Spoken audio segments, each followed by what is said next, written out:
아멘. 우리 샬롬과 함께 하나님께 영광의 박수 올려드리겠습니다.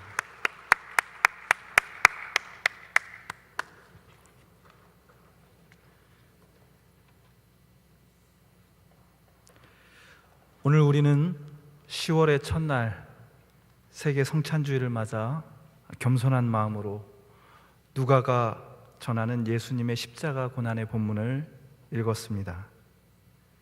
고난당하는 우리 주님을 보면서 가슴 아파 눈물을 흘리는 여인들의 울음소리가 들리는 것 같습니다.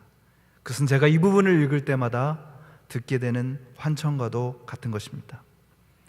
그런데 28절 본문을 보면 예수님께서 예루살렘의 딸들아, 나를 위하여 울지 말고 너희와 너희 자녀를 위하여 울라 하고 말씀하십니다. 그러면서 29절부터 예수님께서는 어떤 날에 대해서 말씀을 하십니다. 장차 끔찍한 재앙의 날이 닥쳐올 것이라고 말입니다. 많은 사람들이 예수님의 이 말씀을 세계 종말의 날에 일어날 말씀처럼 해석하기도 했습니다.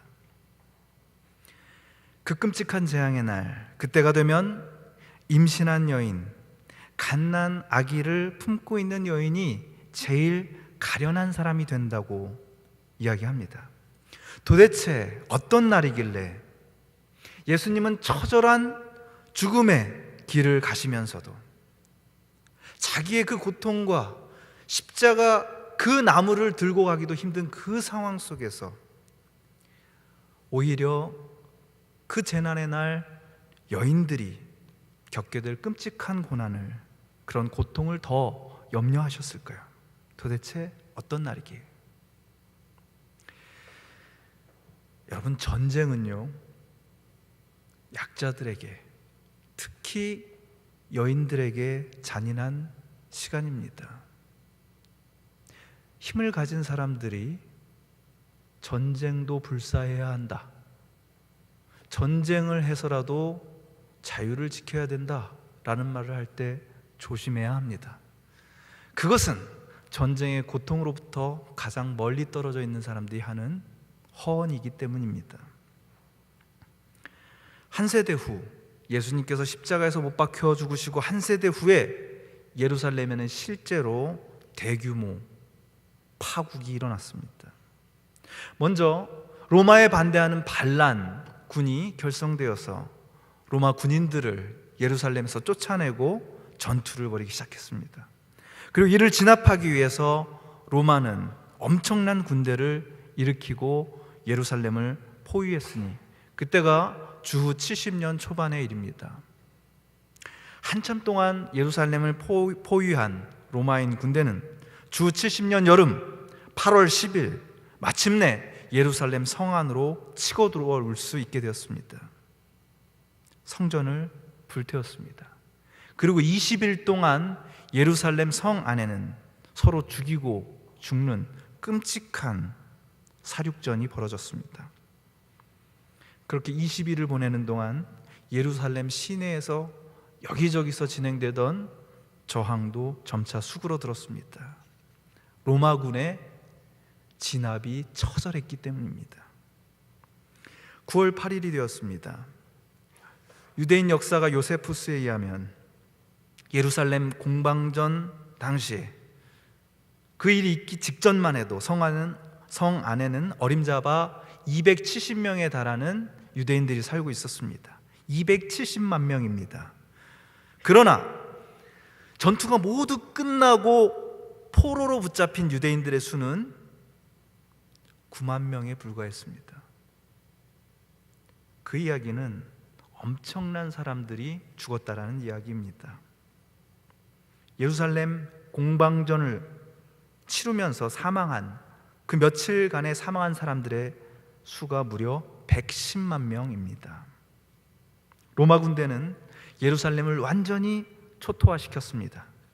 건강한 성인 남자들도 감당하기 힘든 끔찍한 재앙이었습니다. 너무 끔찍해서, 너무 고통스러워서 사람들은 산에게 이렇게 외쳤다고 합니다.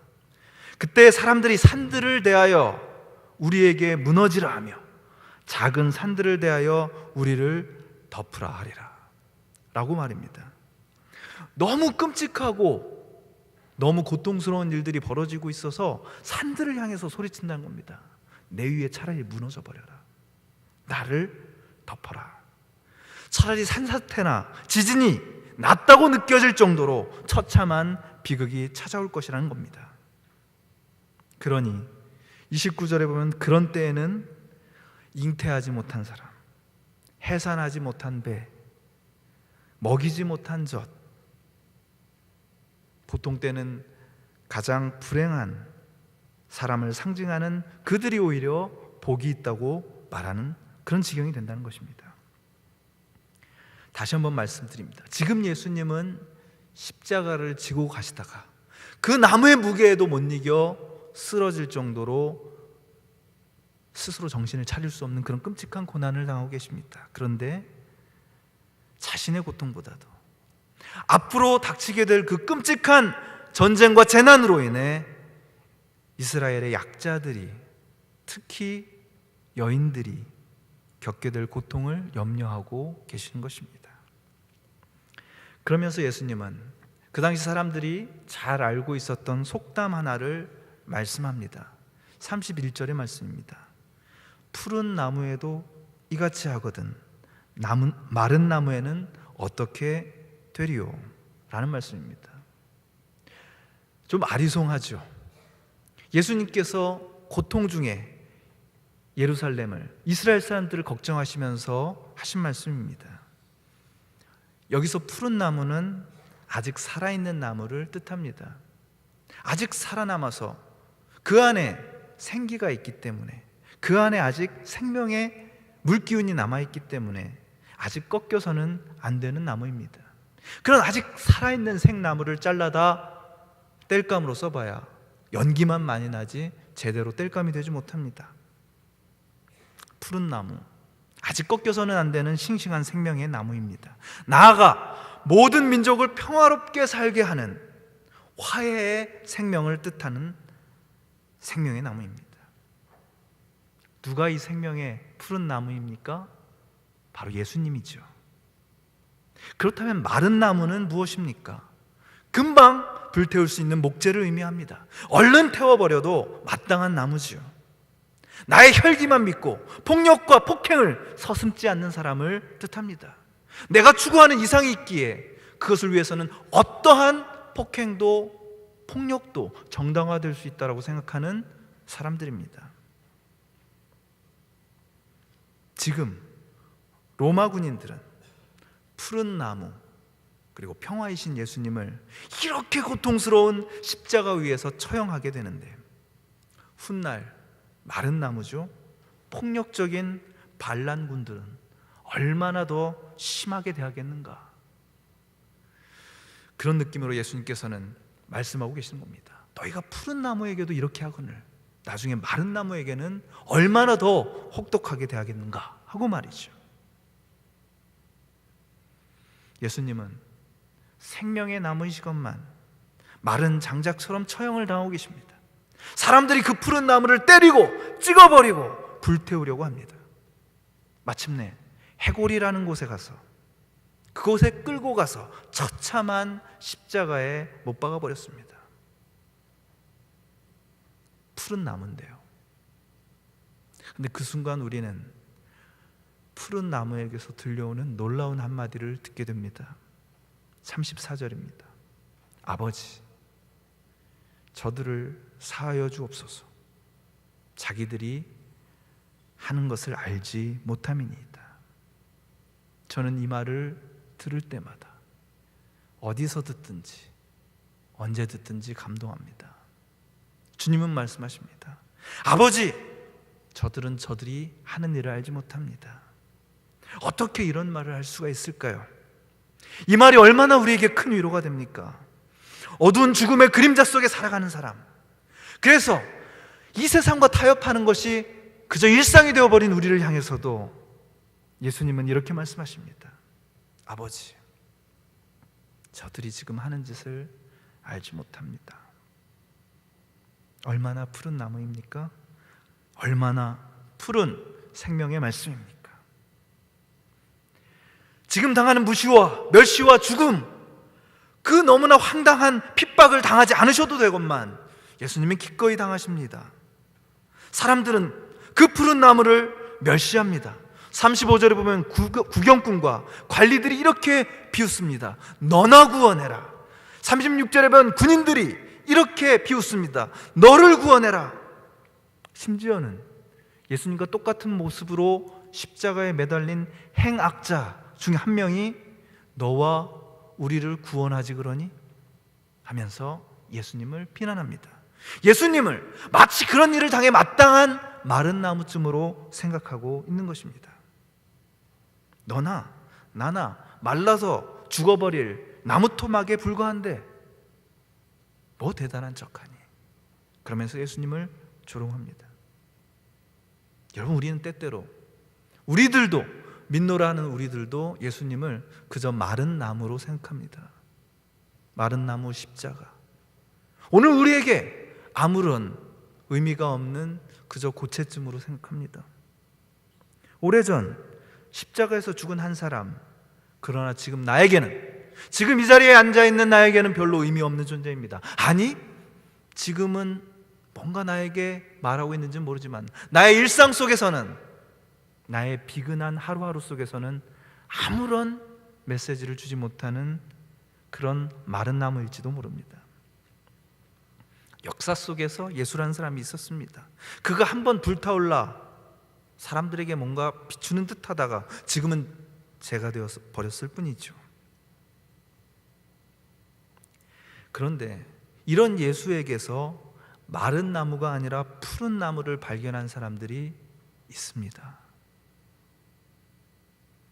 나에게 아무런 의미가 되지 못하는 나무 십자가가 아니라 바로 지금 이 자리에 있는 나에게 생명과 평화를 안아주는 푸른 나무,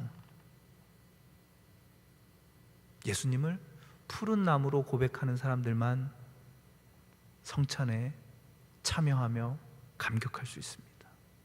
이미 죽어버린 누군가의 말이 아니라 지금도 생생하게 살아서 나의 어둠과 나의 못남을 보고 주여, 저가 하는 일을 알지 못합니다라고 말씀해 주시는 그 나무. 우리는 오늘 그 푸른 나무 앞에서 성만찬을 맞이합니다. 고단하고 억울하고 두려운 마음으로 살아가는 동안 거칠어지고 메말라진 나무 등걸 같은 우리에게 삶을 내어주시고 피를 내어주셔서 그 사랑으로 다시 피어나게 하시는 생명의 푸른 나무 예수 그리스도에게 접붙여지는 시간을 맞이하게 됩니다. 비록 우리는 알게 모르게 악을 행하면서 그 삶의 결과로 언제는 죽을 수밖에 없는 인간들이지만, 그런 인간인 우리가 푸른 나무이신 예수 그리스도를 향해서 또한 이렇게 선포할 수 있습니다. 하나님이 두렵지 않니? 우리는 잘못해서 이렇게 죽는 것이 마땅하지, 그러나 이분이 행한 것은 옳지 않은 것이 없느니라. 비록 마른 나무같이 살아가고 있는 우리지만 우리는 이 세상을 향해서 이렇게 선포할 수 있게 되는 것입니다. 그리고 예수님을 바라보면서 또한 이렇게 고백합니다. 예수여, 당신의 나라에 임하실 때 나를 기억하소서. 이것보다 소중한 고백 없습니다. 이것보다 간절한 기도는 없습니다. 이렇게 고백하는 우리를 향해, 우리의 마음의 중심의 고백을 향해 예수님께서는 그 옛날 한 행악자에게, 그리고 오늘 우리에게 지금부터 영원까지 이렇게 선언하십니다. 내가 진실로 내게 이르노니 오늘 내가 나와 함께 낙원에 있으리라. 푸른 나무에서 들려오는 이 말씀, 오직 푸른 생명의 나무이기 때문에 할 수 있는 이 말씀으로 여러분 깊은 곳에 있는 생명력을 다시 발견하는 이 시간이 되기를 바랍니다. 내가 진실로 내게 이르노니 오늘 내가 나와 함께 낙원에 있으리라. 누가복음에 의하면 바로 이 말씀이 예수께서 인간을 향해 마지막으로 하신 말씀입니다. 그 말씀이 오늘 성만찬에 임하는 여러분의 마음속에도 새겨지기를 바랍니다. 예수께서 잡히시던 날 밤 떡과 포도주를 제자들에게 나누시면서 말씀하십니다. 이것을 행할 때마다 나를 기억하여라. 그런데 이렇게 말씀하신 주님께 우리가 할 수 있는 최고의 고백은 주님, 나를 기억하소서인 것입니다. 그런 예수님의 성만찬에 임하면서 오늘 우리도 부끄럽지만 이렇게 고백합니다. 예수님, 나를 기억해 주십시오.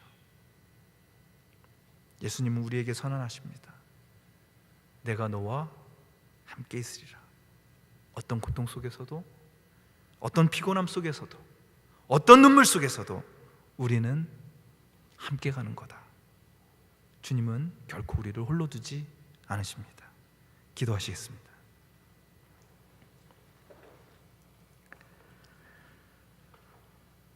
귀하신 주님, 온 세상에 죄짐을 지고 고난의 길을 걸어가시면서도 인간의 폭력과 거침없는 자기 현시욕과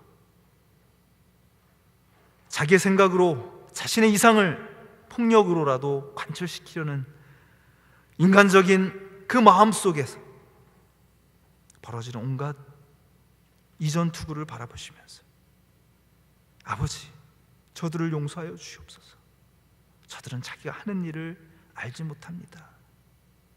그러면서 폭력으로, 전쟁으로, 온갖 헛된 바람으로 무너져 내려가고 있는 세상을 바라보면서 그로 인해 고통당하게 될 약자들을 가슴 아파하시는 예수님의 그 마음을 이 시간 느껴봅니다. 주님, 마른 장작과도 같은 그런 거친 삶을 살아가고 있는 우리들, 이 시간 푸른 생명의 나무이신 예수님을 바라보기를 원합니다. 비록 행악자의 손에 잘려나가셨지만 다시 일어서시고 우리에게 부활의 생명을 주시는 예수님이 우리의 유일한 생명을 이 시간 고백하면서 주님, 나를 기억해 주시옵소서. 이렇게 말할 때 네가 나와 함께 낙원에 있으리라 응답해 주시는 우리 주님을 향해 나갑니다. 우리를 기억하시고 우리를 주님의 생명이 넘치는 곳으로 인도하여 주시옵소서. 우리의 삶 헛되지 않게 하여 주시고 주님과 함께하는 우리의 삶이 또한 누군가에게 푸른 나무가 되는 삶이 될 수 있도록 인도하여 주시옵소서. 우리 주 예수 그리스도의 이름으로 간절히 기도드리옵나이다. 아멘.